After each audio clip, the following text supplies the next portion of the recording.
What is going on, everybody? This is ENA We Got Time here with a very special video. Week 1 predictions. We finally here. We finally made it to the NFL season. Didn't think we was going to be here, but we got it.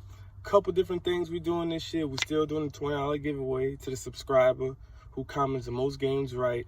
You still have to pick a game and give the total score, and in case of a tie, whoever gets that answer the closest, that is who will win the money. And also, the subscriber who guesses the most weeks right is also going to get a jersey of their own choice, and it will be shipped out and mailed to them at the end of their playoffs. But let's go ahead and get into what we're here for. All right, we got first game up, Texans at Chiefs. I like the Chiefs. Texans, they lost a little bit, and I just think the Chiefs are overall better team, so I got the Chiefs playing at home, even though there's a quote-unquote Super Bowl hangover. Next up, we got the Jets at Bills. I have the Bills winning this. A lot of people have high expectations for the Bills. I also do, so I got the Bills winning that one. Packers versus Vikings. This is probably one of my favorite games of Week 1. It's a hard pick, but I got to go with Aaron Rodgers, you know. I think even though people think he's hit a slump, I still believe he's going to outdo Kirk Cousins. Next up, we got Eagles versus Washington. Eagles are a little banged up, but I still believe Washington is lesser of a team. So I have the Eagles winning that one. We have the Browns versus Ravens. I think this is going to be a very high-scoring game. The Browns gave the Ravens a bit of trouble last year. I don't know how much losing Earl Thomas is going to affect that defense. But still in all, I have the Ravens winning this. Lamar Jackson just a better quarterback than Baker Mayfield. I think the Ravens team as a whole is just a better team than the Browns. So I have the Ravens win that game at home. Next up, we got Colts at Jags. I have the Colts in this one. I like what Gardner Minshew did last year. I'm not too high up on Phillip Rivers as some people are, even though he's going to a great team.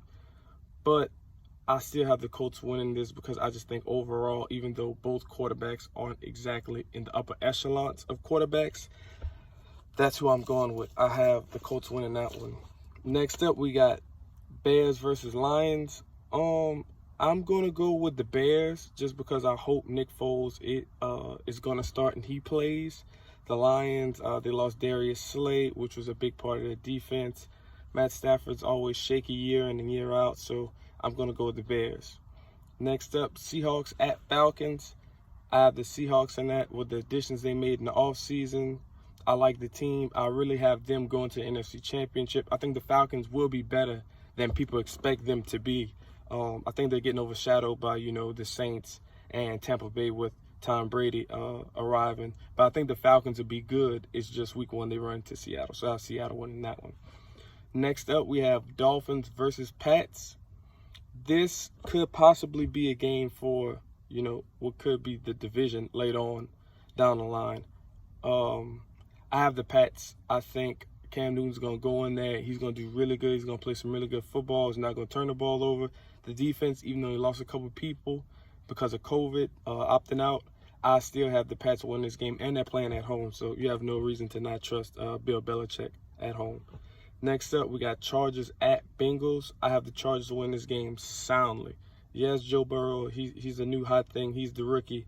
But up and down, the Chargers team is just light years better on paper than the Bengals. I think with no offseason, Joe Burrow's going to struggle, so that's going to play into it as well. So I have the Chargers winning this game. Cardinals at 49ers. I have the 49ers winning this. The Cardinals, they did add Diop, which is a top 3 receiver in any scenario, but Kyler Murray was hit the most last year for any quarterback, and that 49ers defense is still there, and they're still real. They drafted a guy in the second or third round for the O-line for the Cardinals, if I'm not mistaken. I can't remember his name.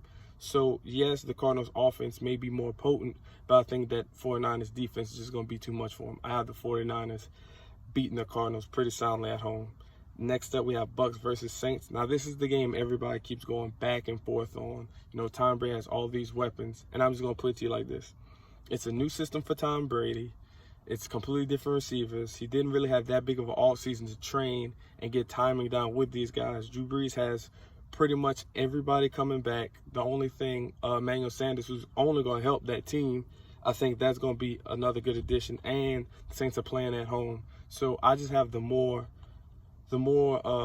skilled, not skilled, so to say, more conditioned team. I have the Saints winning that game. Next, we have Cowboys at Rams. The Cowboys, they added some pieces on offense this offseason and on the D-line. The Rams, I think the Rams will do good, but I personally have the Cowboys winning this game. And, Cowboys fans are probably going to go overboard and think they won the Super Bowl after one game, but that's neither here nor there. I have the Cowboys in that one. Next up, Monday night, Steelers versus my Giants. I really, really like my team this year, even though I don't think we'll do all that good as far as record-wise. I love the addition the Steelers made on the offensive board. Chase Claypool, check him out, receiver from Notre Dame. I think he's going to be really good for him. Now, the Steelers are coming to the Giants, and Phillip Rivers is his first game back in almost a year. But I have the Steelers winning this game by 7. I think it's going to be a lot closer than people think, but I have the Steelers winning this game. And the last game of the week, we have Titans versus Broncos. Now, I like the Titans, how they re-signed their quarterback and their running back, but I don't think they're going to surprise everybody like they did last year. Derrick Henry had an outstanding year. Ryan Tannehill played really good. He was healthy for the first time in a long time, and he was able to put together some really sound games. But I like what Drew Lock is doing. I like that team. I don't know how long Von Miller's going to be out. That's a huge part of their defense, but we'll see about that. I personally have the Broncos winning this game at home in Mile High. And that's my predictions for week 1. Also, before I let you guys go, clothing by Stealth Vision, really good clothing line, really good brand. I'm going to put their website in the description for this video. Y'all go check them out. Some really good stuff they're doing over there. And also, if I'm not mistaken, they're giving workout tips and workout videos. So y'all go ahead and y'all holler at them too. This is ENA We Got Time, and I'm out. Peace.